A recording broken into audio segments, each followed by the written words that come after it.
అందరికీ నమస్కారం. ఒకవైపున జగన్మోహన్ రెడ్డి పదే పదే జగన్మోహన్ రెడ్డి గారి కుటుంబం నుంచి వస్తున్న వార్తలు. ఎన్సీఎల్టీలో తల్లి మీద కేసు గెలిచాడు జగన్మోహన్ రెడ్డి.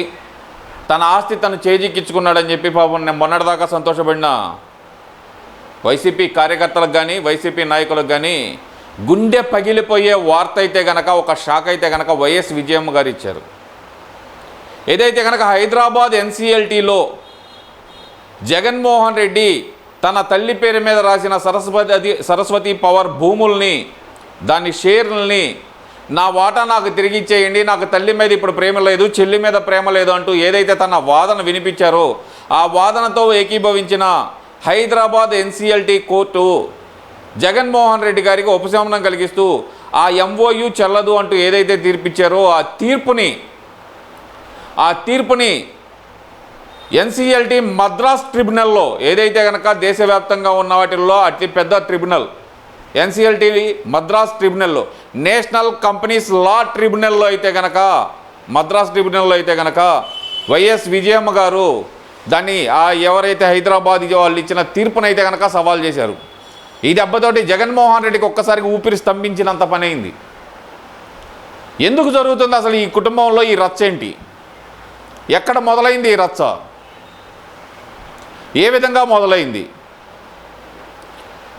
ఈ గొడవకి ప్రధాన కారణం ఏదంటే కనుక, జగన్మోహన్ రెడ్డి గారు జైల్లో ఉన్నప్పుడు వైఎస్ షర్మిల గారు జగనన్న వదిలిన బాణాన్ని అంటూ దాదాపు 3600 కిలోమీటర్ల పైగా పాదయాత్ర చేసి వైఎస్ఆర్సీపీ పార్టీని కాపాడటంలో ఆమె తీవ్రంగా కృషి చేశారు. ఆ టైంలో ఆఖరికి గుంటూరులో ఆమె పర్యటనలో అయితే కనుక ఆమె ఎంతో వాళ్ళ నాన్నగారి జ్ఞాపకార్థంగా ఉంచుకున్న ఉంగరాన్ని కూడా పోగొట్టుకున్నారు ఆమె ఆ సమయంలో. అలాంటి సందర్భంలో కూడా చెక్కు చెదరని మొక్కబోని ధైర్యంతో ఆమె అయితే కనుక అన్న చెప్పిన మాట కోసం, అన్న కోసం 3600 కిలోమీటర్ల పైచిలుకు పాదయాత్ర చేశారు.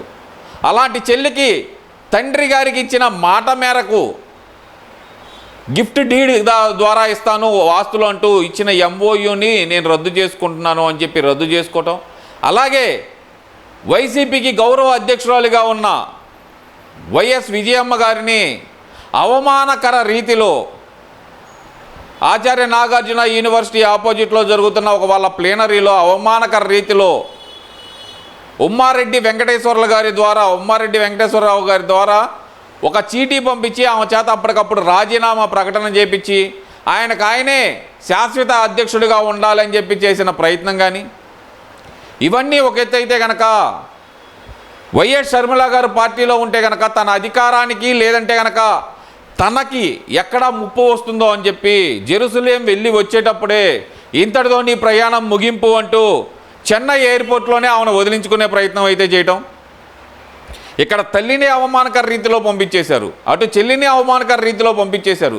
ఇటు తల్లికి ఇవ్వాల్సిన ఆస్తిలో వాటాని కానీ చెల్లికి ఇవ్వాల్సిన ఆస్తిలో వాటాని కానీ ఇవ్వకుండా ఇక్కడ లాక్కోవటం, ఇవన్నీ ఒక ఎత్తు అయితే కనుక మొన్నటికి మొన్న వైఎస్ రాజశేఖర రెడ్డి గారి వర్ధంతి సందర్భంగా ఇడుపులపైలో జరిగినటువంటి కార్యక్రమంలో తల్లిగారు దగ్గరగా వెళ్ళి ముద్దు పెట్టుకొని ఆలింగనం చేసుకునే ప్రయత్నం చేసిన వైఎస్ జగన్మోహన్ రెడ్డి అనే వ్యక్తి తన మనసు కరగకుండా ఉండి ఒక రాయిలాగా అంతే ఉండిపోయి తనని చూడటానికి కూడా ఇష్టం లేకుండా మొహం పక్కకు తిప్పుకున్నాడు. దాంతో తల్లి మనసు కూడా విరిగిపోయింది. ఏమోలే పాపం కొడుకు మారతాడు అంటే ఎదురు చూసిన తల్లికి నిరాశే మిగిలింది. మరి ఆ కొడుకు ఎవరి మాటల వల్ల ఉన్నాడో ఏమో మరి అర్థం కాక ఆ తల్లి తన కొడుకును దక్కించుకునే వాళ్ళని ఉద్దేశంతో ఎన్నాళ్ళు మౌనంగా ఉండి కొడుకును తనకు దక్కడు అని ఉద్దేశం అర్థమైపోయి తనకు హక్కుగా రావాల్సిన ఆస్తిలో వాటాని దక్కించుకోవడానికే ఎన్సీఎల్టీ మద్రాస్ ట్రిబ్యునల్లో అయితే కనుక సవాల్ చేయటం అయితే జరిగింది. ఈ దెబ్బతోటి జగన్మోహన్ రెడ్డి అనే వ్యక్తికి అయితే కనుక గొంతులో పచ్చి వెలక్కాయ పడిపోయి ఏం చేయాలో అర్థం కాక గత రాత్రి నుంచి దాదాపు 120 మంది లాయర్లతోటి సమావేశం పెట్టుకొని తీవ్రంగా ఆలోచనలు చేస్తూ జగన్మోహన్ రెడ్డి అయితే ఉక్కిరిబిక్కిరవుతున్నాడు. ఎందుకంటే కనుక మద్రాస్ ట్రిబ్యునల్ అయితే కనుక చేసిన ఎంఓయూ చెల్లుతుంది అనే తీర్పు వస్తే కనుక సరస్వతి పవర్స్ అనే దాంట్లో జగన్మోహన్ రెడ్డి జీరో అవుతాడు. వైఎస్ భారతిరెడ్డి బయటికి వెళ్ళిపోతుంది. ఏదైతే వీళ్ళు డైరెక్టర్లుగా రాజీనామా చేశారు ఆల్రెడీ, ఎంఓయూ చేసిన తర్వాత జగన్మోహన్ రెడ్డి కానీ వైఎస్ జగన్మోహన్ రెడ్డి కానీ వైఎస్ భారతిరెడ్డి కానీ ఇద్దరు డైరెక్టర్లుగా రాజీనామా చేసిన తర్వాత వాళ్ళకి ఆ కంపెనీలో హక్కు లేకుండా ఉన్న తర్వాత ఆ ఎంఓయూ చెల్లదు అంటూ కేసు వేశారు. మరి అక్కడ ఏం జరిగిందో తెలీదు. హైదరాబాద్ ట్రిబ్యునల్లో అయితే కనుక ఈ ఎంఓయూ రద్దు అవుతుంది అంటూ వాళ్ళు తీర్పు అయితే ఇచ్చారు. కానీ వైఎస్ విజయమ్మ గారు జగన్మోహన్ రెడ్డి ఊహకు అందని విధంగా ఒక దెబ్బ అయితే కొట్టారు. ఈ దెబ్బతోటి జగన్మోహన్ రెడ్డి గింగరాలైతే తిరుగుతున్నాడండి. ఏ విధంగా అంటే కనుక తట్టుకోలేకపోతున్నాడు, ఫ్రస్ట్రేషన్ తట్టుకోలేకపోతున్నాడు. అరే నా తల్లి నా మీద మళ్ళీ ట్రిబ్యునల్కి వెళ్ళిందా, నేనేం చేశాను, నా ఆస్తి నేను తీసుకున్నాను అంతవరకే కదా. ఎంఓయూ చేసుకున్న తర్వాత తల్లి మీద ప్రేమ తగ్గిపోయింది, చెల్లి మీద ప్రేమ తగ్గిపోయింది. ఎలా తగ్గిపోతుందబ్బా జగన్మోహన్ రెడ్డి? అదేమన్నా ఐసా కరిగిపోవటానికి తల్లి మీద ప్రేమ తగ్గేదేంది, చెల్లి మీద ప్రేమ తగ్గేదేంది? రాజకీయంగా వేరే ఉండొచ్చు, కుటుంబ పరంగా ఒకళ్ళే కదా. రాజకీయ పార్టీలు వేరైతే అంత మాత్రాన చెల్లికి ఇవ్వాల్సిన వాటా ఇవ్వవా? నువ్వేమన్నా రాళ్ళు కొట్టి సంపాదించావా, మూటల మోసి సంపాదించావా? తండ్రి అధికారాన్ని అడ్డు పెట్టుకొని సంపాదించిన ఆస్తే కదా అది. దాంట్లో ఒక వాటా చెల్లికిస్తే తప్పేముంది?